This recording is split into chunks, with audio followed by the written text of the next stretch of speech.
और आज हम जो जिस विषय पे बात कर रहे हैं वो विषय है काशीराम साहब ने बहन कुमारी मायावती जी को ही क्यों चुना अपना उत्तराधिकारी।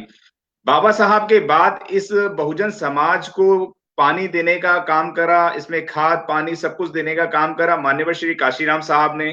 पूरे देश के अंदर उन्होंने चक्कर लगाए साइकिल से और बहुजनों का एक संगठन बनाया जिससे बीएसपी का संगठन बना के उसे चालू करा। लेकिन उसकी बागदौड़ बसपा सुप्रीमो बहन कुमारी मायावती के हाथ में थी। आज हमारे साथ धर्मवीर सिंह अशोक हैं, हम उनसे वार्ता करना चाहेंगे।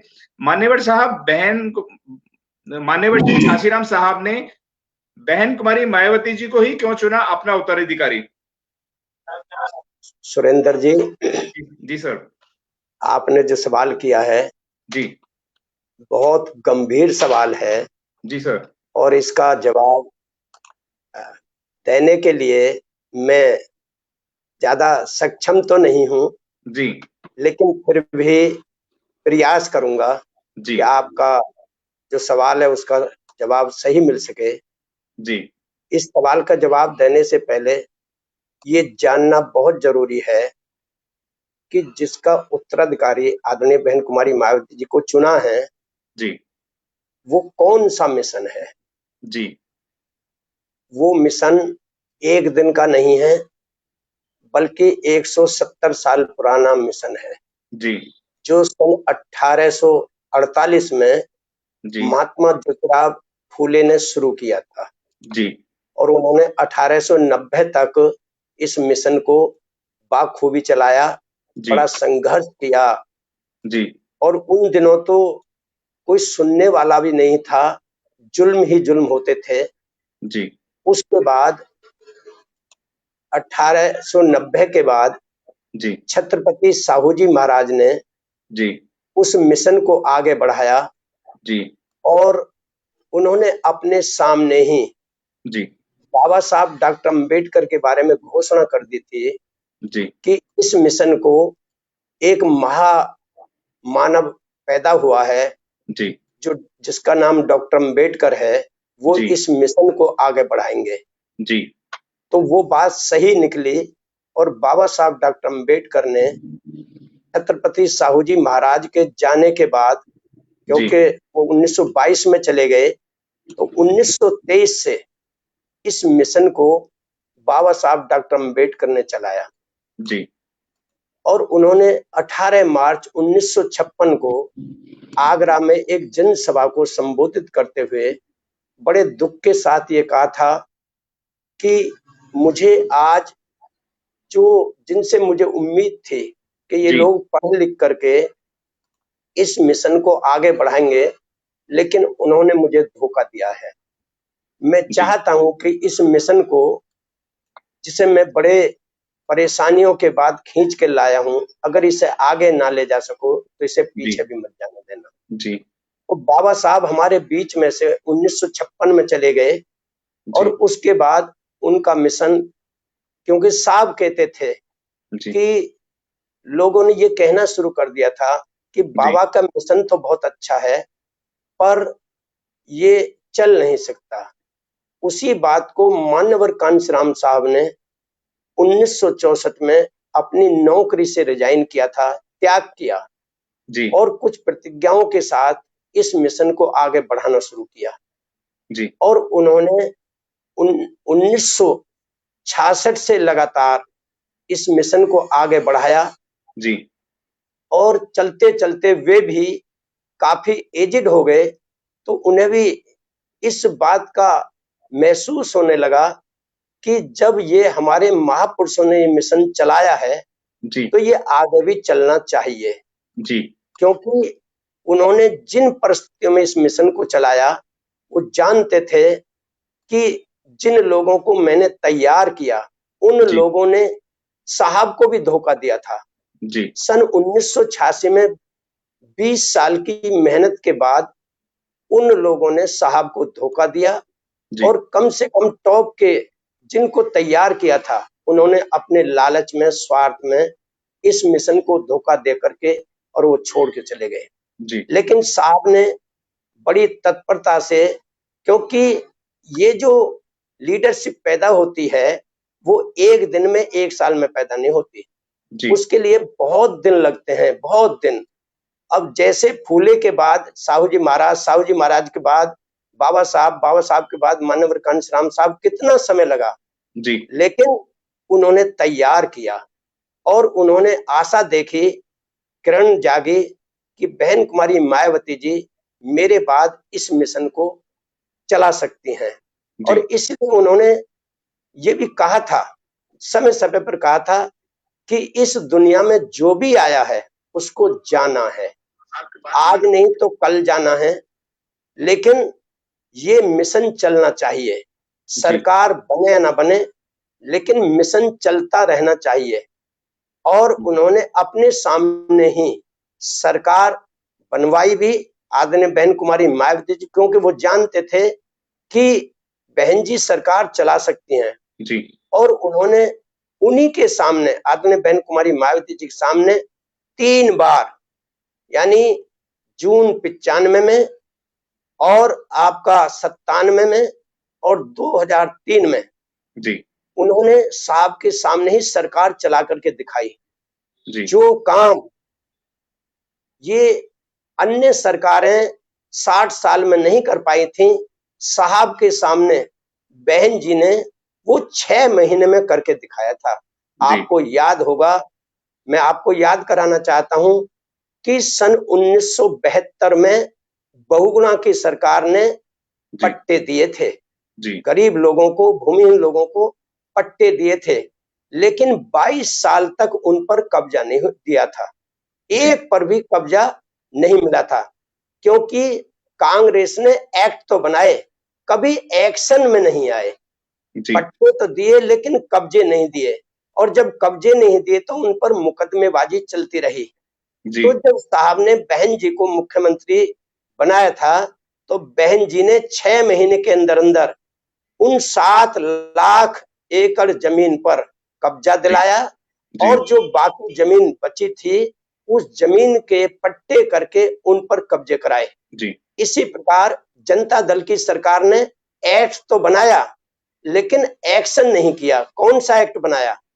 डॉक्टर अंबेडकर विकास ग्राम, जी ये एक प्लानिंग बनाई थी और उसके तहत, लेकिन उनकी सरकार में एक गांव में भी डॉक्टर अंबेडकर ग्राम सज्जित नहीं हो चुका था। जी लेकिन बहन कुमारी मायावती जी ने 6 महीने में ये 12,000 गांवों को सैचुरेट किया था। जी यानी साहब ने जब देखा कि मेरे बाद ये मिशन कोई चला सकता है, जी तो बहन कुमारी मायावती जी चला सकती हैं। जी तो उन्होंने 15 अगस्त 2017 को लखनऊ में एक विशाल और विराट जनसभा में के बीच में उन्हें जब ये एहसास हो गया कि अब मेरे बाद भी ये मिशन रुकने वाला नहीं है, जी इसे मायावती जी चला सकती हैं, तो उन्होंने विशाल जन समूह के सामने ये घोषणा की थी कि जी अब मैं अपना उत्तराधिकारी मायावती जी को बना रहा हूं। जी और उस समय सब लोगों ने हाथ उठा करके बहुत खुशी जाहिर की थी और उम्मीद थी कि अब ये मिशन रुकेगा नहीं। जी और उनके जाने के बाद 2006 में 9 अक्टूबर को साहब चले गए। जी उनके जाने के बाद बहन जी ने किन किन परिस्थितियों में कितने उनके ऊपर परेशानियां आई, लोग नहीं जानते, क्योंकि एक तो जो जो सरकार में थे जी उन लोगों ने बहन जी पर न जाने कितने मुकदमे शुरू किए, जैसे ताज कॉरिडोर, जैसे साहब के परिवार के लोगों ने ही मुकदमा शुरू कर दिया, और अन्य काफी, इधर साहब भी बीमार हो गए थे और जी उनकी भी देखरेख करनी, हर तरह से हर चीज का जवाब देते हुए बहन मायावती जी ने ये साबित कर दिया कि साहब ने जो चयन किया है वो एक सही चयन किया है। और आज भी इस देश के अंदर मैं आपको बताना चाहता हूं कि जो दूसरी पार्टियां हैं, जी वे लोग अपने मंसूबे में सफल नहीं हो पा रहे हैं, जी क्योंकि वो चाह रहे थे कि किसी भी तरीके से ये बहुजन समाज पार्टी समाप्त हो जाए। जी लेकिन मैं ये विश्वास दिलाना चाहता हूं कि बहुजन समाज पार्टी ये उस मिशन को लेकर के चल रही है जो महापुरुषों ने इस देश की सामाजिक जो व्यवस्था थी उसमें परिवर्तन के लिए ये मिशन को चलाया था। और आज उसी मिशन को बहुजन समाज पार्टी के नेता आदरणीय बहन कुमारी मायावती जी चला रही हैं और उसमें सफल होंगी और सफलता मिल रही है, क्योंकि हमारा जो वर्कर है वो वर्कर हर तरह से धूप, सर्दी, बारिश, गर्मी, भूख, प्यास, हर चीज में वो बहन जी के आदेश का पालन करता है। जी क्योंकि अच्छा वर्कर वही होता है जी जो कभी अपने नेता से शिकायत नहीं करता जी और समस्या जो आती है उसे अपने आप वो हल करता है। अगर हल करना सीख जाएगा तो हर व्यक्ति एक अच्छा वर्कर बन सकता है। जी और यही नहीं, आदरणीय बहन कुमारी मायावती जी को मैंने सन 1980 से आज तक देखा है वो किस तरह से हर वर्कर की क्षमता को आंकती हैं और उनको उसी तरीके से काम भी देती हैं। लेकिन कुछ लोग होते हैं जो अपने स्वार्थ में अंधे हो जाते हैं। जो बहन जी ने किसको क्या क्या नहीं नवाजा, एमएलसी से, राज्यसभा से, और उनको हर तरह से इतना हमदर्दी है अंदर, ऊपर जरूर दिखाई देती हैं सख्त, लेकिन अंदर से बहुत मुलायम है और वो बहुत ही अपने वर्कर को सम्मान देती हैं। मैं लाखों वर्करों की बात करता हूं जिन्होंने मेहनत से काम किया है, उनको पीछे नहीं रहने दिया, उनको आगे बढ़ाया है। और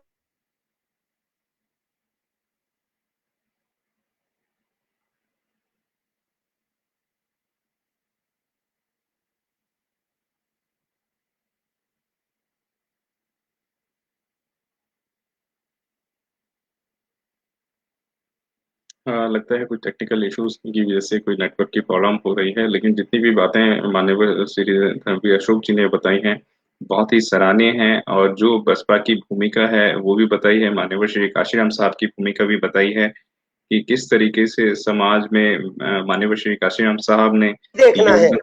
कि जी परिवर्तन कैसा होना चाहिए। जैसे कि मैं देखता हूं आज सभी माँ बाप अपने बेटों से कहते हैं बेटा मेहनत से पढ़, मेहनत से पढ़, तुझे इंजीनियर बनना है, तुझे बैरिस्टर बनना है, तुझे डॉक्टर बनना है, तुझे प्रोफेसर बनना है, तुझे अच्छी जॉब करनी है, तुझे कलेक्टर बनना है, एसपी बनना है। लेकिन आज तक मैंने किसी माँ बाप को ये कहते हुए नहीं सुना कि बेटा तू मेहनत से पढ़, तुझे मालिक बनना है। सब नौकर बनाना चाहते हैं, कोई मालिक नहीं बनाना चाहता। ठीक इसी प्रकार आदरणीय बहन कुमारी मायावती जी को उनके पिताजी कलेक्टर बनाना चाहते थे, लेकिन मान्यवर कांशीराम साहब ने उनको कहा कि तुम्हें कलेक्टर नहीं, तुम्हें ऐसा बनना चाहिए जो कलेक्टर तुम्हारे सामने लाइन लगा करके खड़े रहे। यानी मान्यवर साहब जानते थे कि सत्ता में कितनी ताकत होती है।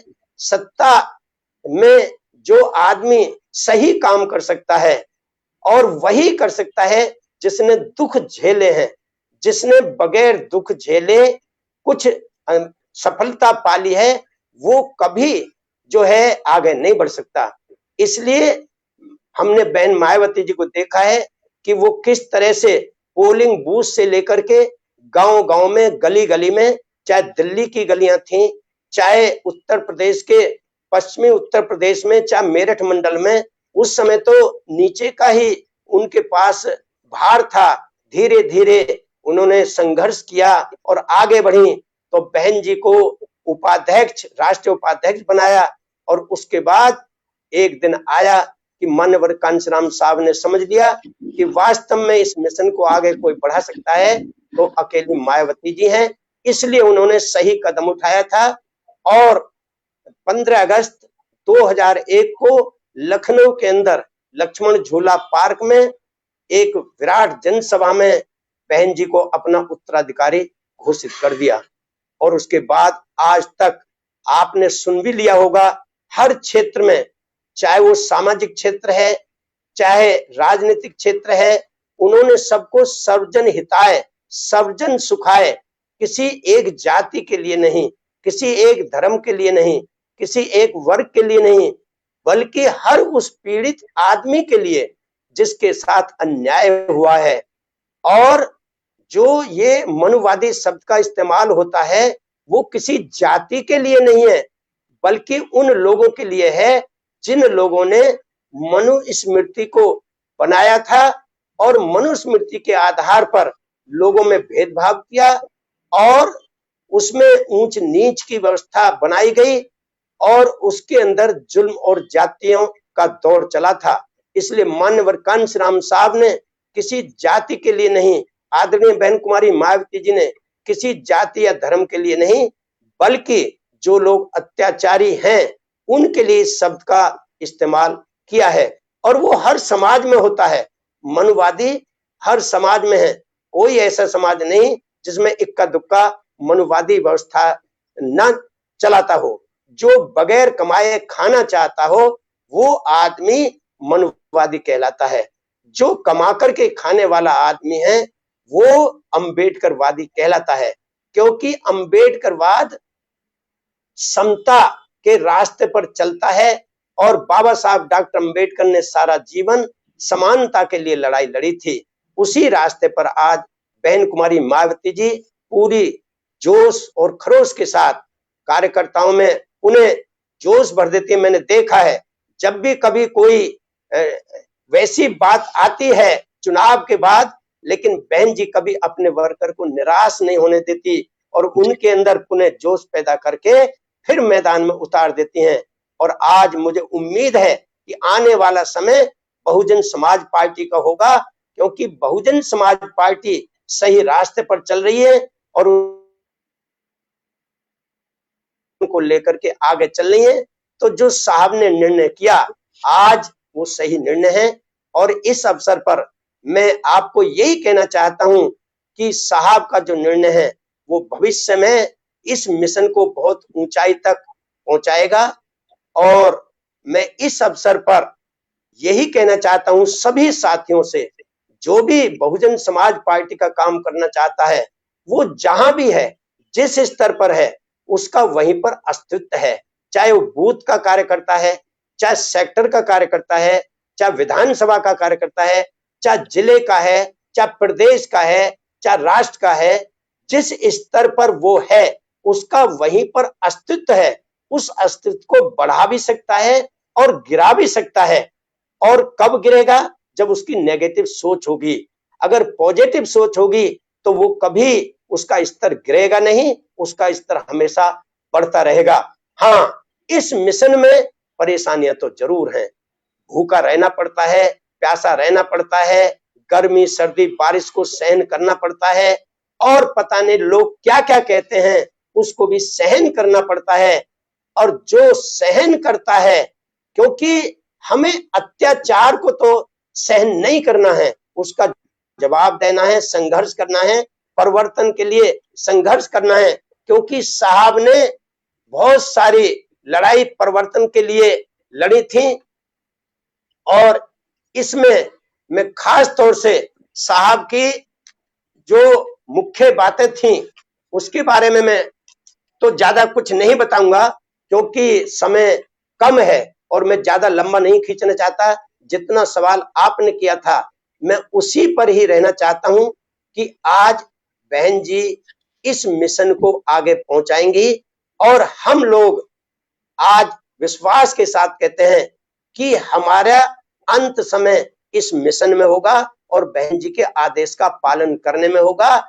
और क्योंकि ये मिशन वो है जो 170 साल से चल रहा है, आज का नहीं है। और जब चल रहा है तो इस मिशन को आगे चलना चाहिए और हमारी ड्यूटी बनती है, हम जिस स्तर पर भी हैं हम उस स्तर पर अपने काम को अंजाम दें, अपना जवाब देने में अपना उत्तरदायित्व निभाएं।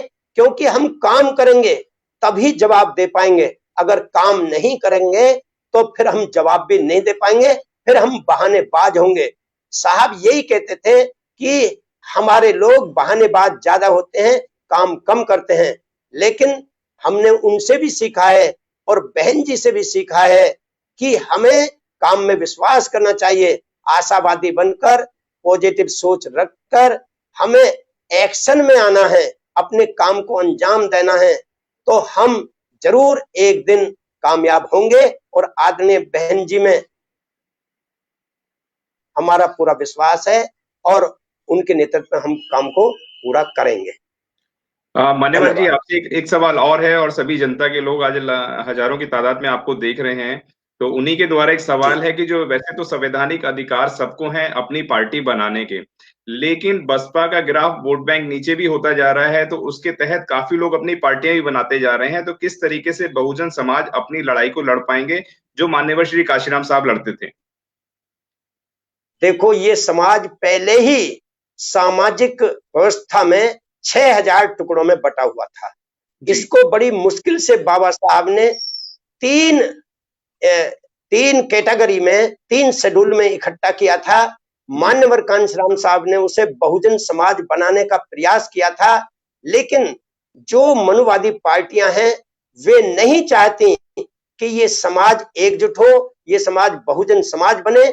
इसलिए वो ऐसे लोगों को खरीद करके वो रोज नए नए संगठन सामाजिक स्तर पर और राजनीतिक स्तर पर बनाते। एक पार्टी हो तो उसे जाने भी 100 पार्टियां। इसी प्रकार आरपीआई का सत्यानाश किया था लोगों ने, अलग अलग बना करके कि मैं ही अम्बेडकरवादी हूं, मैं ही इस मिशन को ले जा सकता हूं। इसी प्रकार सामाजिक क्षेत्र में जाति के नाम पर सब लोगों ने अपने, मैं देखता हूं ना, हर मोर्चा बना रखे जाति के नाम पर। नाम लेना उचित नहीं समझता, लेकिन क्या एक जाति से क्या उस जाति का भला हो जाएगा? जब तक राजनीतिक अधिकार नहीं मिलेंगे तब तक हम अपने समाज का, अपनी जाति का भला नहीं कर सकते। इसलिए जब तक समाज का, 6000 जातियों का, बहुजन समाज का एक नेता, एक पार्टी, एक झंडा, एक सिंबल नहीं होता, तो ये लोग जो अलग अलग पार्टियां बनाते हैं वे अपने स्वार्थ में बनाते हैं, अपने लिए बनाते हैं, वो समाज के लिए नहीं बनाते। अगर समाज के लिए उनके दिल में दर्द होता तो कहते कि कोई बात नहीं है, हम नीचे रह करके भी काम कर सकते हैं, कोई जरूरी नहीं है कि हम नेता बन करके ही काम करें, हम वर्कर बन करके भी इस समाज को पहुंचा सकते हैं।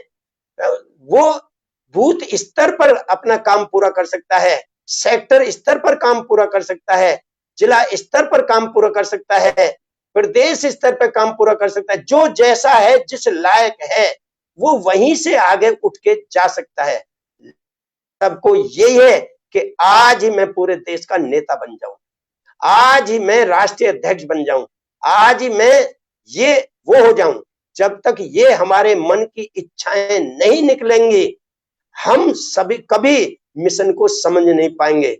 इसलिए हमें अगर इस समाज के लिए कुछ करना है, समाज के लिए जीना है, तो हमें अपनी इच्छाओं को उठा करके ताक पर रखना पड़ेगा और समाज के लिए हमें दुख उठाना ही पड़ेगा। तभी इस मिशन को आगे बढ़ाने में योगदान दे सकते हैं। और यदि हमने अपनी मन की धारणा बना ली, नहीं ऐसा नहीं, ऐसा होना चाहिए, ऐसा नहीं, ऐसा नहीं होना चाहिए, समझ लेना जहां दो नेता हो जाएंगे वो कभी विचारधारा आगे नहीं बढ़ पाएगी। इसलिए बहुजन समाज पार्टी पहले से ही काम बहुत सारे लोगों ने किया होगा, फूले के समय में भी, बाबा साहब के समय में भी लाखों लोगों ने भी काम किया होगा, लेकिन नेता तो एक ही रहे। नेता फूले रहे, नेता साहू रहे, नेता बाबा साहब रहे, नेता मान्यवर कांशीराम साहब रहे, और आज नेता बहन कुमारी मायावती हैं। चाहे कोई कितना भी जोर लगा ले, मैं देख रहा हूं 80 से 86 से देख रहा हूं लगातार। 80 में तो मैंने शुरुआत कर दी थी, 86 से जो लोग अलग अलग होकर के आज बामसेब के हाल देख रहे हो, 22 बामसेब है यहाँ पर। तो ये क्या मिशन का काम करेंगे? ये सब अपने लिए कि मैं नेता बन जाऊं, इसलिए वो काम करते हैं और कुछ भी नहीं है। मैं किसी का नाम नहीं लेना चाहता इस अवसर पर। मैं सबको कहना चाहता हूं कि अगर वास्तव में उन्हें इस समाज के बारे में, बाबा साहब के बारे में उन्होंने कितनी विषम परिस्थितियों में, कितने कष्टों के बाद इस मिशन को यहां तक लेकर के आए थे। अगर वो चाहते हैं कि ये मिशन आगे बढ़े तो आज हमें अपनी इच्छाओं को ताक पर उठा करके हम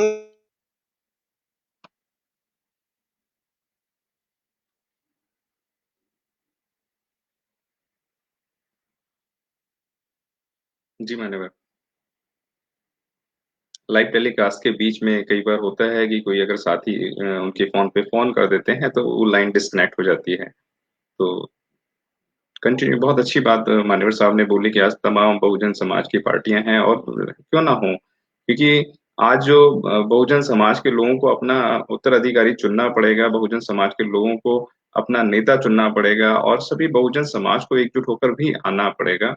और मान्यवर साहब का जो है कि वो 80 के आसपास से जुड़े हुए हैं करीबन, और काफी टाइम उन्होंने इस बहुजन मूवमेंट्स के लिए लगाया है और निरंतर वो इस कार्य को आगे बढ़ाने में भी लगे हुए हैं। तो बहुजन समाज के जितने भी लोग हैं उनको भी अपनी चीजों को समझना होगा, अपनी लड़ाई को समझना होगा, मिशन को समझना होगा कि क्या है बहुजन समाज का मिशन। और मान्यवर साहब का हम लोग थोड़ा सा वेट करते हैं, अगर वो आ जाते हैं तो फिर हम इसको कंटिन्यू रखेंगे और चर्चा को चालू रखेंगे।